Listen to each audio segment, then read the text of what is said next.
Hi everyone, welcome back to Blend Weekly. This is a place where we celebrate 3D artists and we try new challenges every week. Now, before we get started and look at the week 2 winners, let's look at the Wall of Fame. We can see our week 1 submissions. And hopefully you can have your art up there soon.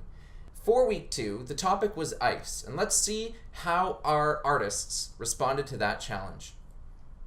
So the first submission for our Ice Weekly Challenge I want to look at is from Omer, who you might recall did the Snowman in a car scene, and he told me in his email submission that this was a quick participation because he wasn't able to really put in the time he wanted. He had a lot of things going on, and that's absolutely okay because it's that consistency that will really help push your skills forward. Now, to take a look at his work, I really like the scene that he's put together here, especially with the short amount of time. You can tell that he's using a texture for the ice on the ground, and then I think with the melting ice on the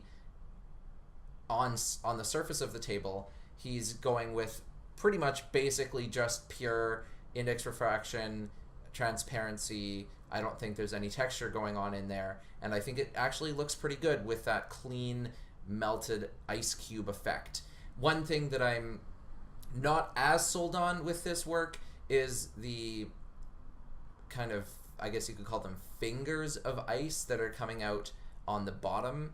And this is where, when I talked about in the submission instructions, I was kind of talking about this a little bit of how the physical properties of ice behaves in nature.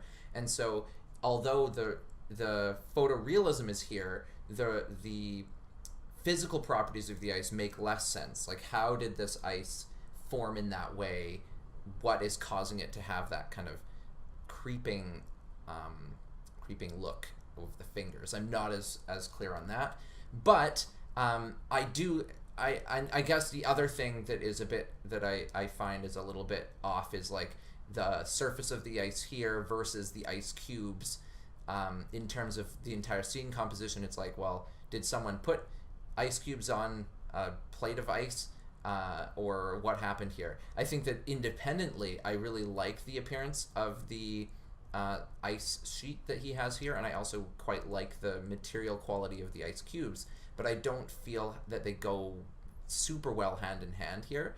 But that being said, because it's mostly focused on photorealism, I do think that he met the challenge very well in terms of using effective materials. So I actually quite like this one.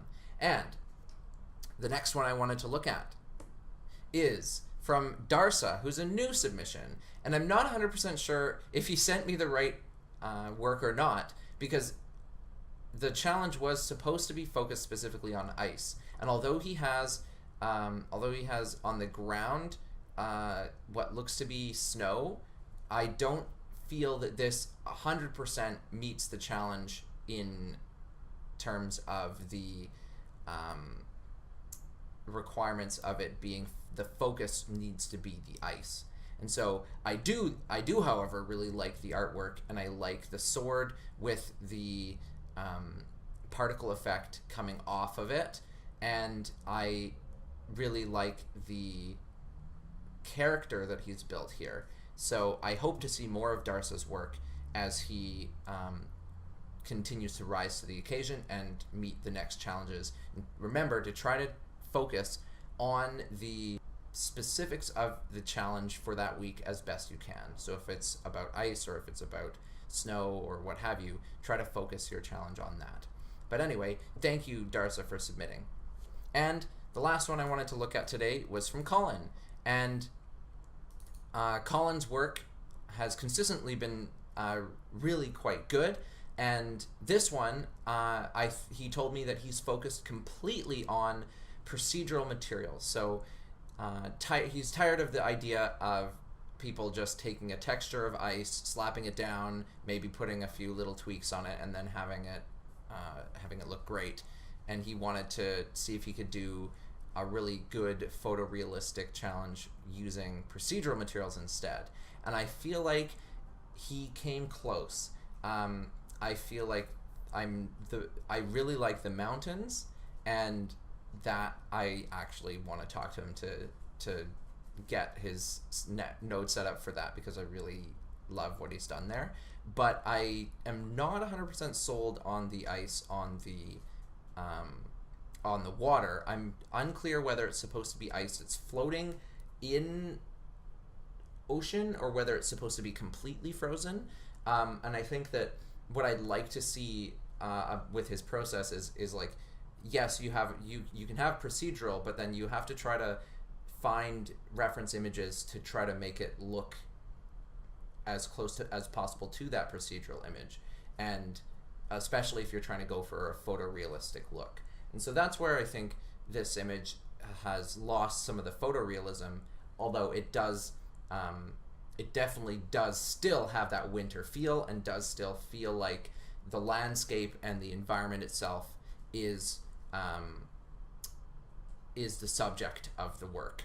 So I'm really happy with this submission as well. And he shared his node setup for the ice in his email, which you can take a look at, although it's a little bit hard to make out all the details from the picture. But I'm sure that he'd be happy to send you the Blender file if you ask him really, really, really nicely. So feel free to post comments down below if you want to hear more about the work that any of these artists are doing. Feel free to ask them directly in the comments, and see if we can engage the community. Now, we're going to try something a little bit this time. I kind of feel like I would say that between Colin and Omer, I'm going to say that with Omer's, he went with the traditional texture mapping style and ended up making what looked like a quite nice ice surface, and really focused on the material quality of ice. And I really like that. Whereas with Colin, he focused on the composition of the scene and had really nice rule of thirds layout here, but I'm not as sold on the ice on the ground, so I can't really decide who's the winner this week.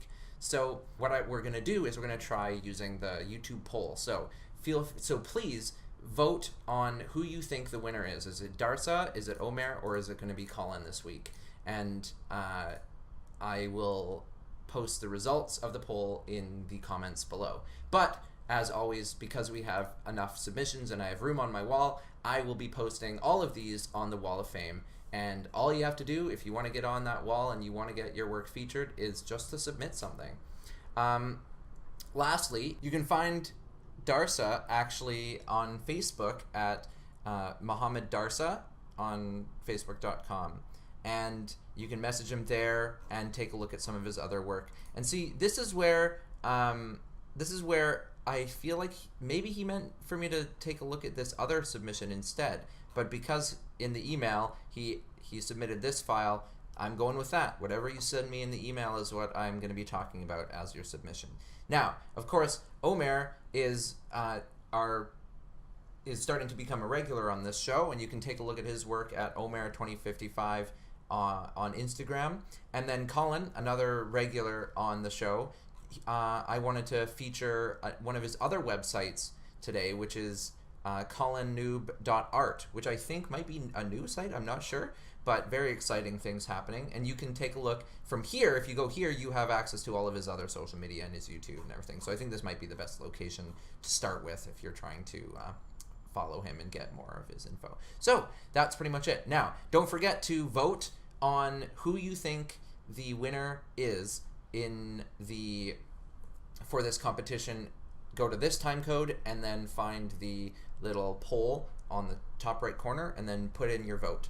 Before we end today's show, I just wanted to give a quick shout out to Aaron, who's been working on redesigning some of our logos, which you might notice have changed in some areas of our site, and I'll be rolling out more changes as we go. I am going to be putting out a request for a new opening animation, so if any of you have some animation skill and you want to work on that, let me know in the comments or send me a message at blendweekly@gmail.com. Also, a shout out to Aaron again for helping start to work on a website, and also for Omer, who's been putting together kind of a draft version of that site, which you can take a look at here. Now, hopefully within the next couple of weeks, or maybe after a month from now, we'll actually have a website that can keep up with the submissions in a more official capacity.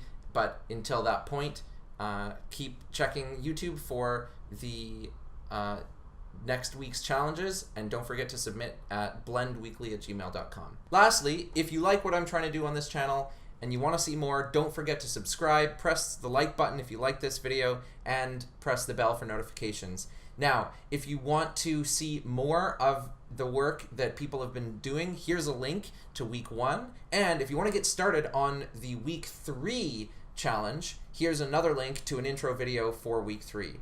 And that's all for now. Thanks for watching, and have a blenderful day.